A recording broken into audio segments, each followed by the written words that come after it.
Hey everyone, it's Sam, and welcome back to the 911 Nonsense podcast. To stay in the loop, learn about upcoming guests, and join in the conversations with the Noon community, follow us on Facebook, Instagram, and Twitter. And hey, if you like what you hear in this episode, don't forget to like, subscribe, and share. Your support means the world to us. Carsen, an ER nurse and rising influencer, shares his journey from CNA to emergency medicine, balancing chaotic shifts with humor and resilience. He opens up about handling psych emergencies, facing burnout, and how content creation, and even stand-up comedy, became part of his story. Don't miss his raw and insightful take on the highs and lows of ER nursing. Let's get started. Are you looking to level up your pre-hospital and critical care skills? Fast 25, the FlightbridgeED Air and Surface Transport Conference, is the place to be. Join top educators and providers in Lexington, Kentucky for an unforgettable learning experience. As a listener of the 911 Nonsense podcast, you get 10% off your tickets. Just use the code NOON10, N-O-O-N, the number 10 at checkout. Don't miss out and head to fbefast.com and grab your spot today. Welcome everybody to the Noon podcast today. I've got Carsen, aka Nurse Stankk, with me hanging out for the morning.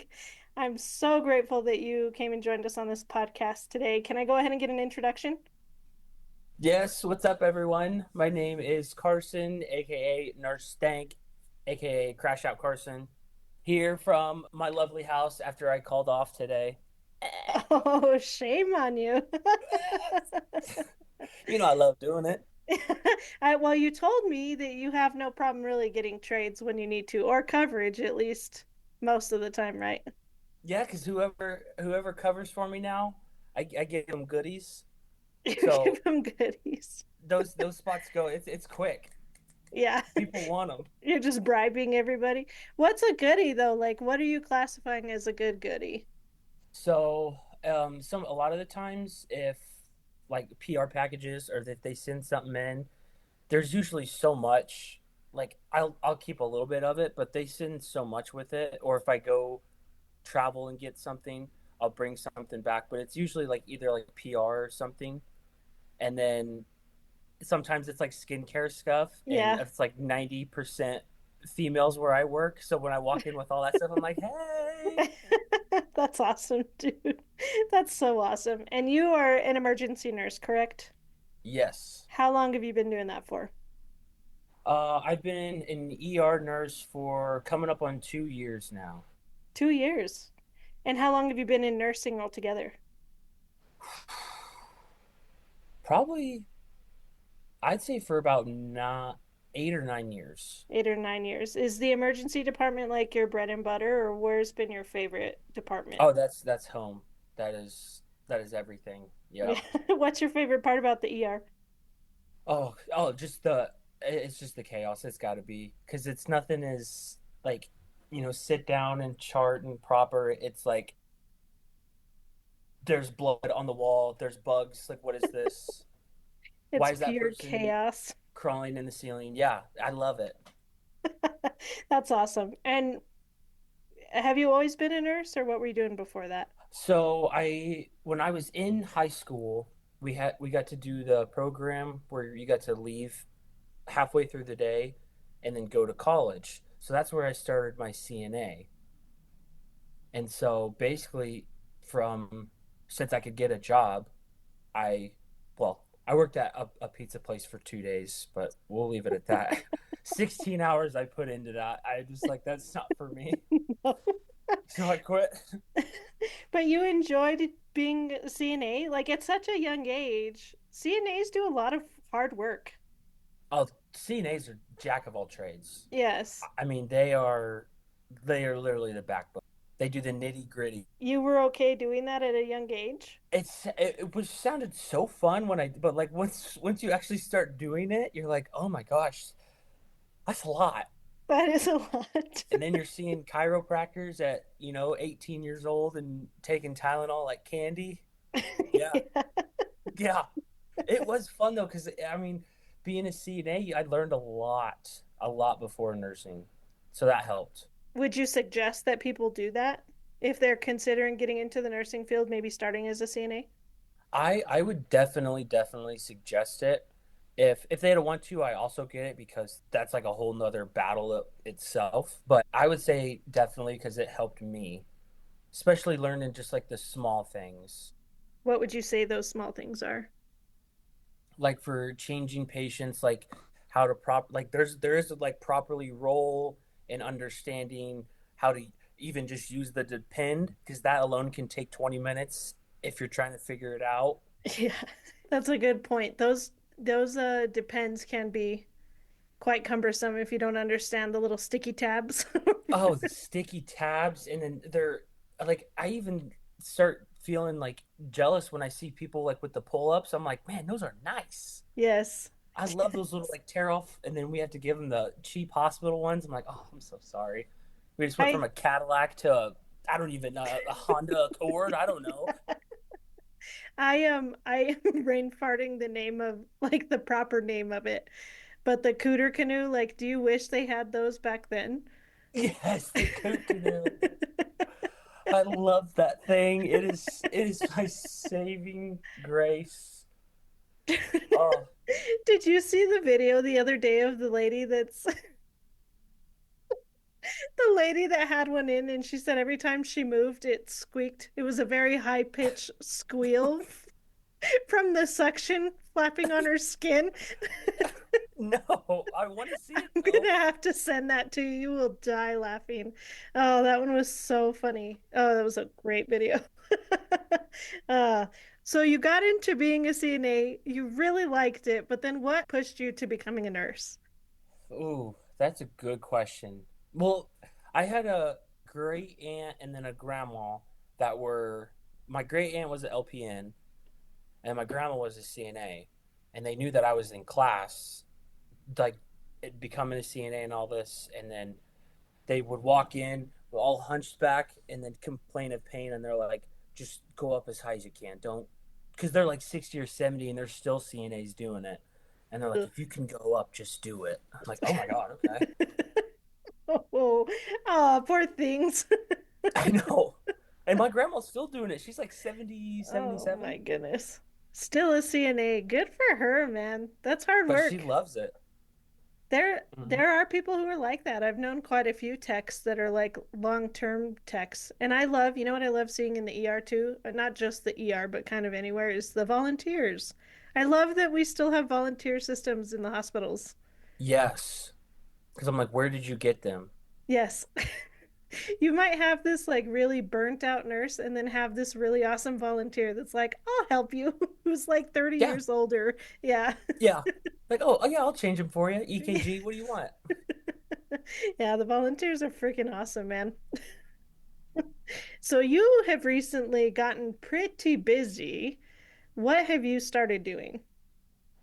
So I somehow randomly, uh, Nurse John, who's like peak healthcare influencer or one of them right now, reached out to me randomly and did the same thing like what we're doing. He's like, yeah, I'm interviewing, nursing influencers or coming up nursing influencers. So I'd like to have you on the podcast. And so I flew out to California.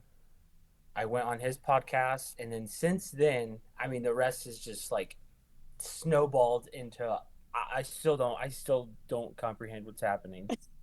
That's awesome, dude.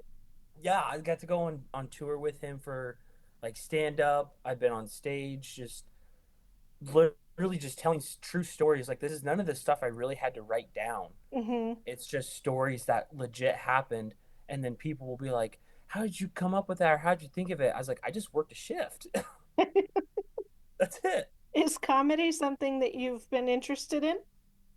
Oh, I've loved, like, even from, I mean, shoot, I'd probably say seventh grade. Like I was started watching stand up. Like a lot of my friends, they would just do other things. Like they wouldn't understand comedy like how I liked it. Like they couldn't sit down and watch like a stand-up special. Yeah. Like I love to do that. I mean, and ever since I started watching that, I always like tried to start and do my own thing in school, and I've been suspended multiple times, Saturdays, detentions. I mean, there's even a whole homecoming story which I told on John's podcast where that was like a the earth stood still on that prank I did. I What mean, did you do? so it was so it was juniors and seniors for homecoming, and they have like a dance off, and it's like the whole community comes, like everyone that's in the city, they come to our school and they watch. They bring like the little kids from elementary. It's like this huge thing, small town, you know the vibes. Yeah. So this whole gym is packed, thousands of people, and the juniors and seniors have a dance off. You get to choose a dance, you can have a microphone and dance or whatever. And my class, we were not fun. Like no one no one had fun. So I had to wing it, and it was me and another friend. We didn't practice or do anything. They give you 2 weeks to practice. We didn't do nothing. You didn't practice at all. We had no idea. And so the principal came out and was like, "Hey, we don't even have a song for you. What song do you want?" I was like, "All of Me by John Legend. Oh my Just gosh. play it and let it happen." So before I went out there, I saw the janitor's cart and scissors. So I took the scissors, I cut holes in my shirt to show just my nipples, just like that. And then I went out there, and him and I like improvised this whole love scene of him and I like proclaiming our love for each other. And then we told him to hit the song. We started singing All of Me by John Legend. I started like unbuttoning my shirt and doing all this stuff. The principal had to like pull the mic. I got escorted out of the school. I got kicked off the football team. It was a whole thing. Was it worth it? Oh, 110%. People still talk about it. Were your parents pissed that you cut holes in your shirt? No, my mom recorded it and posted it on Facebook. So you're saying that it's out there somewhere we can find it. Oh, it's out. If yeah, if someone wants to, they can find it. It's I'll even send it to them. I think I still have it saved in my files. It's Oh, that'd be awesome. Please send it to me. I'll post it. oh, absolutely. That's so awesome, dude. Like, why'd you get kicked out? That's so funny. Just because it was a small town, like, Yeah, it was a small town, and they're like, "Well, we can't have none of this going on here." It's like, what? I was like, "We're just two bros just growing out. singing and stripping in front of each other. Why is that weird, man?" Like, what is He's like, "Your nipples are out." I was like, "I get that. I bought it that way." I bought it that way. Yeah, doing stuff like that basically throughout high school. Do you carry a lot of that comedy to work with you? Like, do you pull a lot of pranks at work? uh, yeah, a little bit. Like on definitely some like respectfully with the patients, like nothing Sure. where it's like scaring them and being like, "Oh, Or just lose get your job. nothing." Yeah, yeah. So like when I first started out with like orientation, it was the whole units of insulin and how it's like 0.3, but I had a normal flush and I had 3. And I was like, "Hey, I just gave this much of insulin." I was like, "That's right, right?" I went up to the doctor and said that. I had to go to HR that time. That did not work out. It was not funny. He sent you to HR. Did he lose his shit? Yeah, he did not find that. He's like, "Go in there, we gotta get vitals, check sugar." I was like, "Bro, it's a joke." I was like, and then once I went to HR and explained it, I was like, now that I'm explaining it, it sounds wrong, but like I didn't do it. I had the other nurse check off with me and everything, and Oh, that's so funny, dude. When I was learning initially to do an EJ, which is an IV in the neck, the guy that was teaching me, my preceptor, I asked him, "Where do I put the tourniquet?" He looked at me, yeah. his eyes got all wide, like, "Ah, shit." Like, do I tie it? Is it Yeah, higher? Is it here, lower? here. Where's Yeah, it was pretty funny. I love little jokes like that.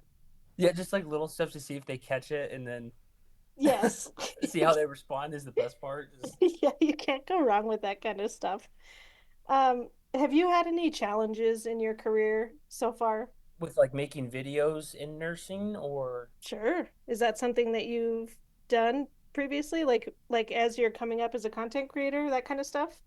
yeah, there's been as I've gotten bigger and like I make videos in the car and post like post shift stuff. I give no patient identifiers. That's like the main thing. Yes. So trust me, because me and HR we're like this now. I I practically have my own chair. I figured. Well, it's because there is some nurses that will find a video I post, go into HR, and they're like, "This was about my patient. Like he needs to be stopped." And they're like, "You only know that because he gave report to you, and that was your patient." Yeah. Like it's stuff like that. So all my videos about post shift will get reported by someone. Usually the oncoming crew, it sounds like. Yeah, Yeah. Oh, that's and unfortunate. yeah, and in HR, they're almost like buddies now because I go up there so much. Do I you know them by their first name. I'm do like, you hey. take them goodie bags too? At some point, I'm just like, hey, you guys want coffee or something? Yeah. Hey, I have a new video coming out. You want some facial cream? Yeah. You had talked about one of your biggest challenges being your family members. So I was curious about that. Oh, so like growing up with family members in and out of the hospital, because I have had super close, like how some people are super close with like cousins and stuff, where it's almost Mm-hmm. like brother and sister love. Mm-hmm. Like that's how it was. But we'd had a cousin who was in and out of the hospital a lot, and like growing up and seeing that, they made us feel. Some nurses in some hospitals made us feel so comfortable and like took so much weight off our shoulders. But then sometimes you would run across the nurse that was like, well, damn, what did we do to piss you off? Yeah. And a lot of the stuff was like uh, substance abuse related, so to speak. So you could really tell how some nurses would treat family members based off what the patient came in for. So if it was like either substance abuse related, they would treat you would notice how the tone they would give you. They're like, well, if they wouldn't keep doing this, then we wouldn't be here. It's like I'm 8 years old and I feel offended when you say that. Yeah, it's crazy that you had the wherewithal to think that way, but it sounds like those types of reactions, both the good and the bad, are part of what made you be the nurse you are today. Exactly, because the bad nurses left an impression, but the nurses with actual good intentions left a bigger impression. And I was like, I want to make people and families feel like that when in a time where they're uncomfortable, where they need that. I was like, that impression left was so much bigger than the negative one. That's good to hear. That's and I had family in healthcare, and I remember that they would talk and they would be like, well, yeah, they shouldn't have said this and that because they knew how healthcare worked. And just seeing that, I was like, you know what? I think yeah, I want to make people feel human and feel normal and okay. Does that ever feel hard to you when you're working? Yes, it's it is very difficult, especially with there is certain processes where if a patient family member comes in and they can't go back right away, having to explain that to them, like it sucks like having to pull them away, but it's like we can't have you in right now and having to explain that to them or break down. It's so hard because you have to choose your words very wisely. Sure. And you're talking like if the patient has coded or if there's a really bad trauma and the patient needs to be worked on, right? You need that Yes, extra space. Okay. Yeah, that makes sense. And that is hard. And it's hard when you have doctors that don't go out and explain that kind of stuff either, you know? that is huge. Or the doctors that do, but they don't say it. Like I get like they're explaining it, but they're explaining it in like a doctor way, if that makes sense. Yes. So to them, it sounds normal, but then to someone who has no idea what healthcare is, they're just hearing just a bunch of like the monkey. Yes. So then I'll go in there and then I'll be like, I'll break it down for them. Like, this is what happened. This is what caused it. This is what we tried to do. All that stuff. No, it's great that you offer to do that for families because I think there is a lot of them that are kind of left waiting and wanting for more, which also like is understandable, right? If you have a sick loved one and you know it's really bad, like you want to be there next to them, but you don't get the opportunity and you're not getting any explanations either. That can be really hard. Very hard. And then that makes emotions rise. And then they get angry. But then I tell them, I'm like, I understand you're angry right now because of everything. Like, you're not an angry person. I tell them that all the time. I'm like, you're not an angry person. And then once you like say that and remind them, they're like, yes, I know, I'm sorry. It's just there's a lot going on. I'm like, I get that. It's okay. You can yell at me at first, but like, I get why you do. Don't keep doing it, please. Yeah. But I understand. Like, you just have to acknowledge what's going on. And I've realized acknowledging the situation. Like at first, when you learn it, like acknowledge like I see you're in pain. When I first learned that, I was like, that's so cheesy. But then when I started utilizing that, I was like, oh my god, that works. That actually worked. Yeah, Yeah. When you're acknowledging their non-communicative language, right? So yeah, their non-speaking language. exactly, Yeah, because it shows that you care and that you're actually paying attention to what's going on. exactly. Has there ever been a time for you where you thought, I can't do this anymore? I don't want to be a nurse anymore. This is too scary or too hard. At Oh, least once a yes. week. Hell yeah. Once a week. Because I don't know if you've seen The Pit. I have not, I've intentionally not watched it. Okay, fair enough. But there's a scene where there's no spoilers that I'm about to say, but it's just where he's like, we need to get these people up there, but there's no beds in ICU because there's no staffing, or we can't transfer them because there's no staff at the other hospital, and that's a true thing. Yes. And that's where I've walked into an ER shift, and I made videos about this where I'm playing ICU, med surge, and ER nurse. I have two patients of each, two ICU, two med surge, and then two ER criticals. Like, I've had that 3 days in a row once, and then I was literally I came home to my fiance. I was like, I'm it. This is it. I'm done. I quit. This is stupid. And it's so prevalent right now, too. Obviously, if they're making a show that makes a point to mention that, it is so prevalent everywhere. Mm-hmm. Um, one of the hospitals I know here, and I can only speak for one right now, but they're like they have close to 80 beds right now in the ER, right? And they are filled waiting to go upstairs with the triage waiting area at like 100 to 120 people. 100. Yeah, that's insane. And see, and then that's where people get angry, and then that's where you have healthcare violence because then people they're in pain, but they're angry and they're wait like that's where, and then it's just a domino effect.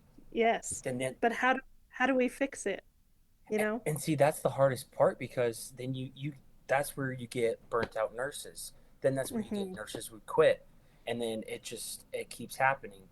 And then that's a great question. It's like, well, where do we or how do we fix it? What do we do? And Right. And I know they're getting ready to pass a bill, or they may have just recently passed a bill for nurses that restricts the amount of patients that you can have, which is cool, right? But how does that work in the ER?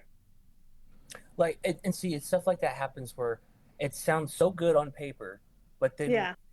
once it happens, Yeah. it's like, okay, So, okay, let's restrict all of the patients, or let's restrict how many patients the nurses can have, but it only affects everybody in every other area except the ER. literally. And then you have a bunch of pissed off ER nurses. Yeah. And then you have nurses, those nurses that quit. And then it's like, oh shit, great. Now we're going to try and implement this rule with three nurses on the floor. Okay, let's try it. Yes. Yes, exactly. Like, I get that they're trying to make a difference, but it's not really making a difference. No, it's just a lot of stuff that I see at my hospital, at least, that sounds good on paper, where they're like, yeah, we're gonna have, you know, two techs per bay, and then those will be your guys' techs. It's like, okay, great. Where are the techs at? They're like, oh wait, we're working on that. I'm like, so we made a plan with no techs. Yeah, yeah. There's literally no text today. Great. Yeah, they're like, don't worry, you'll have two, just when we have them. Two upstairs, 5 floors away. Yeah. Call them when you need them. Have you, as an ER nurse, have you ever, because we've talked now a little bit about um, violence and violence in the ER, have you ever had your life threatened or been in a position that was scary like that? Yes, yes, I have. And it was with a patient who is a frequent. And usually it's somewhere where they're having an episode, and then you can be like, hey man, you want a Shasta and a sandwich? And they're like, yeah. And so they were in their room, and the our psych rooms are kind of, which we need to fix this. They're like tucked away. So it's kind of harder. We have like two main psychs and then like two other ones that are, I guess, mid psych, that we, if we have overflows.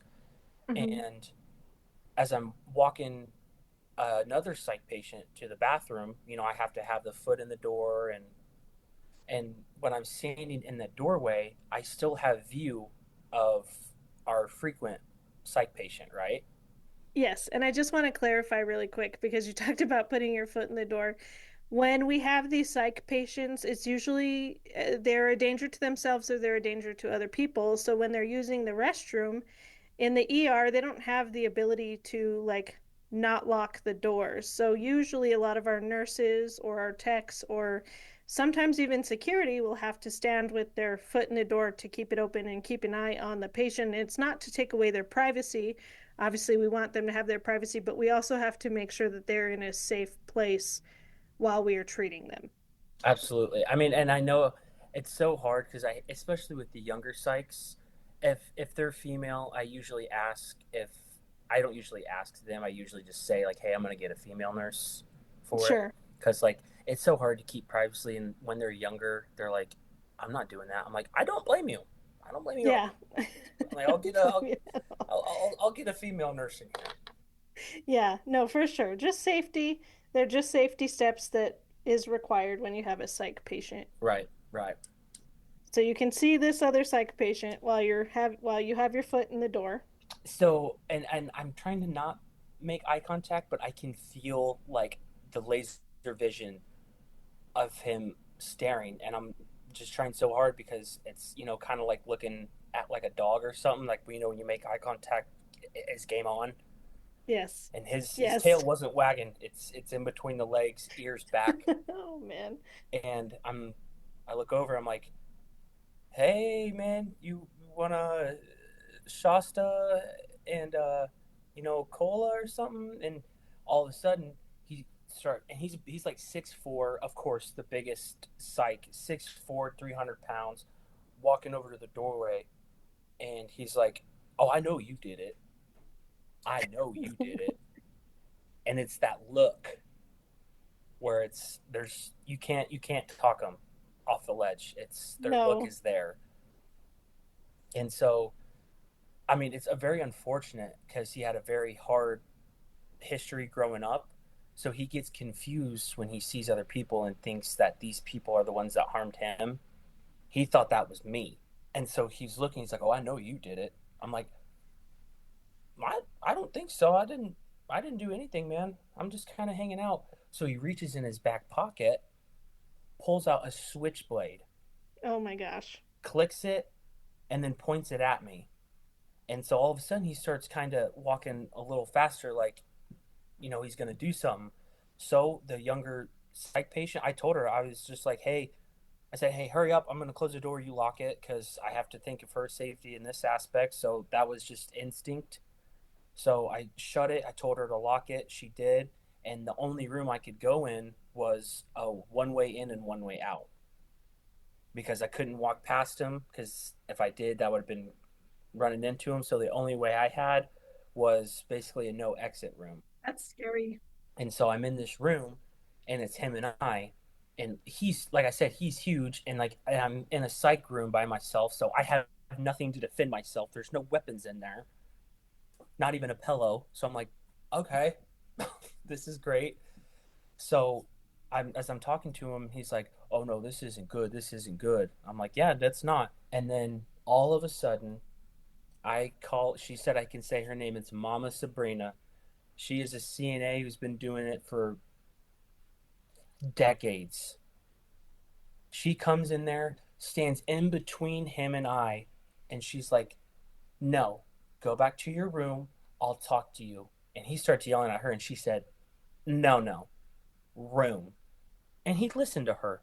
Sometimes it's just how it is, dude. Like you have those very strong voiced, usually females that are like, uh-uh, you shut it down right now. It's the mama bear in him. Yep. She even scared me. I was more scared of her. You were following him to his room. Yeah, I was like, oh shit, we're in trouble, man. We are in trouble.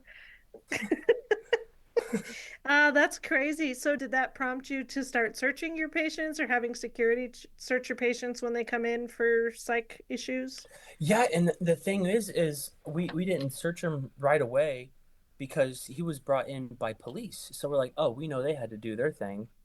It always happens like that. Not always. It doesn't always happen like that, but it feels like it happens frequently enough that that should It's be something that is double checked. and I think it wasn't properly checked only because he was a frequent and never had an episode like this with us. So I think that's where they were like, all right, let's get him, just take him to the ER, he'll get his Halidol and Ativan, boom. But My goodness. that's why you can never let your guard down, ever. So did you feel like quitting after that event? Oh yeah, I used well-being sick hours and I went home. I was like, I'm not. I had 3 hours left in the shift, and I was like, I don't feel right. Yeah. I was like, I'm just gonna go home and rethink. That was another time I thought about quitting. I was like, I can't do this. I was like, it was a Tuesday. Yeah, rethinking your life choices. Mm-hmm. Isn't it shitty that we can be in a position like that other people can have that effect on us in our jobs? Every day. Yes. Every single day, somebody, one person can just make you feel so insecure or so scared that you have to question whether or not this is something you want to continue doing. And as you're there to save other people's lives and help them and heal them, but then at the same time you have to think about that for yourself. Like that's so mentally challenging and burnout. And even I've even noticed recently they're doing a substance abuse with nurses to where that's a huge thing too.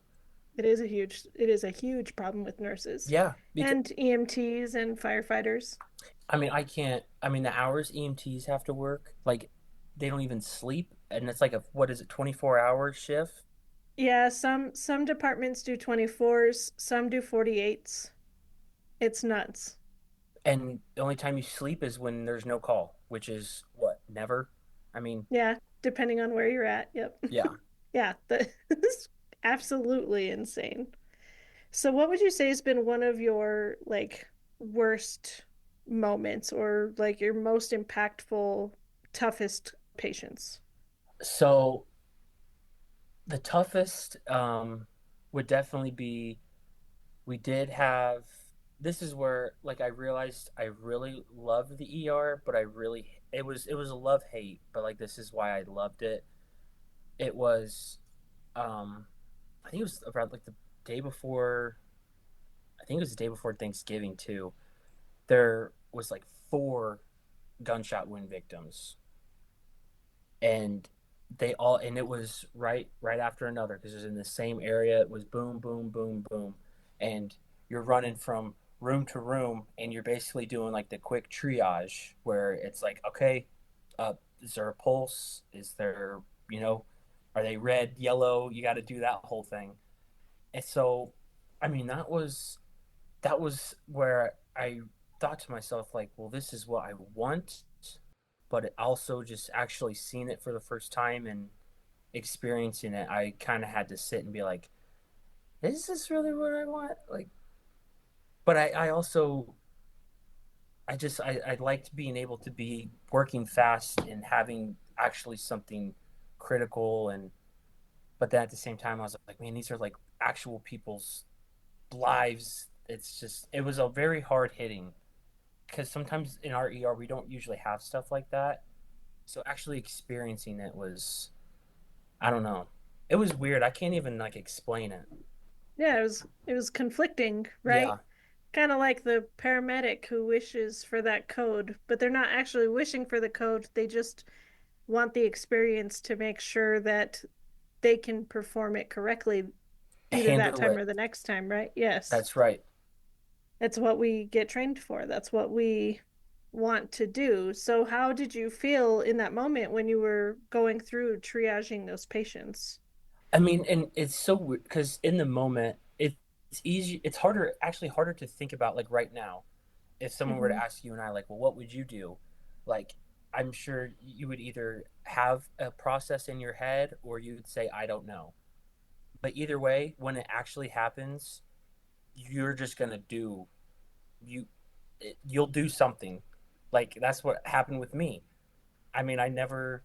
I right now I couldn't tell you what I'd do first, but then when it's all just thrown at you, you're like, you just start doing shit. I mean, it's helping with chest tubes and holding down for IOs with the IV in the bone right there. Like, you just start doing stuff, and that's where I realized like that's what I want. But like I said, experiencing that for the first time with that many people, and it was conflicting. Sounds like it was conflicting. Was that like one of your, because it sounds like it was a mass casualty kind of situation. Mm-hmm. Was that one of the first ones you'd ever had before, had experienced before? Yeah, that was the very, very first one for me. We've had some like in the past when I was a CNA, but as a CNA, so I wasn't able to do all the fun nitty gritty stuff. But Hmm. yeah, as a nurse, that was huge. Are you guys pretty close with your EMS system out there? Yes, very close. Yeah, that's good. That's Yeah, good that you guys are. it's like a smaller community where you can either just call them on the cell phone and just be like, "Hey, I gotta. How are you guys looking today?" Like, it's very awesome. That is awesome. Have you ever ridden on the ambulance? No, I'm going to challenge you. I know you're super busy and you travel a lot and you're doing a lot, but you should go do at least a 12-hour stint on an ambulance and see what it's like. I want to so bad. It's super easy. You just go in with your ID and your insurance card, and Mm-hmm. they'll throw you on a truck for the day. So that's that easy. It's that easy. You call ahead, make sure, check the rules, but yes, as long as you're over the age of 18, you have insurance and you have your ID, you can go jump on a truck. Yes, I wanted so bad just to see how it all works and like first line. Yes. Yeah, definitely. Check it out. Either with the fire system, I don't know how your guys' system works out there, but either with the fire department or your local EMS crew. Super easy. I'm going to challenge you to go do it so that you can get some more of that like firsthand experience and see if Oh, challenge accepted. yes. I really, yeah, I really want to so bad. Yes, go check it out, dude. So what has been like your proudest moment? What's like the most important thing you've ever done in your whole life? And my whole life, Yeah. oh shoot. Definitely none of the high school pranks. Those are I would hope not. I would yeah, hope that that you would didn't peak out in high school, bro. yeah, one of those guys like I remember a football game in 2012 and you know, 2012. I Oh, I'm so old, I bro. was only 11 at that time. I don't know why I said Uh, school. I was literally 11. I graduated high school in 2005. I was 4 years old. Yeah, dude, you're such a baby. Well, even I feel old though with some of these patients I get in and some of the slang that they use. I made a video about that too. I was like, I'm still kind of young. What does that mean? And they're like, oh, skibbity, bro, whatever. What the Skibbity. what? What is that? Yeah, it's going by a lot faster than you think it does. Yes. Like I feel just geriatric and I feel ashamed when I have like these 18-year-old patients and they're just like I walk in the room and I try saying something cool or funny and they're like, all right. Okay, Grandpa. Yeah. Like, okay, dude. That's awesome, dude. But happiest moment. Man, I mean, obviously probably I'll do a little basic, but obviously passing NCLEX first for the first try. I mean that was the very that's something that first stood out when you asked was definitely probably the NCLEX just That's because huge. of how much stress and time. Hmm. But I would say, I mean, as of right now, what I can think of, it's definitely being able to do like this secondary lifestyle that I'm doing and going on stage. I think that's for me at least truly that's where I'm like super proud and happy. It kind of sounds like being on stage is something that you've had sights on for a long time. It's yeah. I mean, if you couldn't tell just from the stories that I like to spotlight a little bit, but I did like plays growing up in our community. I did a lot of plays like Tom Sawyer. I was Tom Hmm. Sawyer. To Kill a Mockingbird. I even did musicals. Oliver Twist. You used to tap dance too, right? Yes, I tap danced for like 4 years. Do you still know the moves? I do. There is like the little back of the heel, and I was Captain Jack Sparrow. All my friends are like doing karate and stuff. I'm like, oh, I can't go today. I got tap dance, boys. Oh my gosh. That's awesome, dude. Yeah, That's so awesome. that was like one of the first things I ever did before sports and everything was freaking tap dance. That's awesome. Well, it sounds like you're getting into what I am hearing from you. It sounds like you're getting into your dream life, and that's fantastic because anybody that can do that, that has the willpower and the ability to do that, dude, like I'm so fucking proud of you, man. That's Thank fucking you. awesome. Yes, Thank like you. to be able to get there and do it, just keep up the good work. Yeah, thank you so much. It means a lot. It's very hard, but it's very rewarding. And it will continue to be rewarding for you. It sounds like you're heading in the right direction. So, all right, Yeah. I'm gonna give you the last few minutes to talk about anything else that you want to talk about, anything you feel that we didn't touch on, or anything you'd like to promote. I will end with if there's any newcomers for nursing students or people starting out in healthcare that are in that spot in school or they're in that troubled decision of like, do I finish? Like, this doesn't feel like it's for me. I feel like everyone, and you could probably agree with me, there's been a plateau when trying to reach a goal in healthcare. Everyone reaches that plateau where it's like, God, do I really want to? Is this really what I want? But once you get over, because that's how I was starting nursing school, you get thrown all this information. You have to do all these things. You sit down to yourself. You're like, oh my God, is this really what I want to do? Once you get over that plateau, it is nothing but just going up from there. So to anyone that's new or starting out or is in that position, just you have to just power through it. I know it sucks. Trust me. I've been there multiple times, but once you'll have an end goal, you'll reach it. You won't be stuck in that spot forever. Once you get over that, it's worth it. Just keep going. I promise you. I know. So keep going at it. That's great advice, dude. And where can we find you?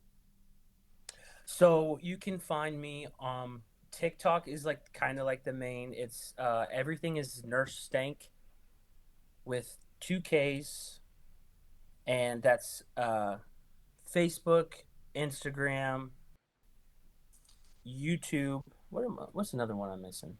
Oh, TikTok. Yeah, just mainly those main four. Awesome. And then are there any brands or anything that you want to shout out? Garden Malad, the scrub brand that they were the very first when I first started posting. I was around 20,000 followers, just still gaining that big platform, but they reached out to me first, and that's what helped connect me and John as well, or John connect me to them. They were the ones that first started reaching out to me and sending me scrubs, which scrubs are not cheap. So I have to give a huge shout out to them. They're the ones that first gave me like a brand deal, so to speak. So shout out Guard Malad. I love you so much. Thank you.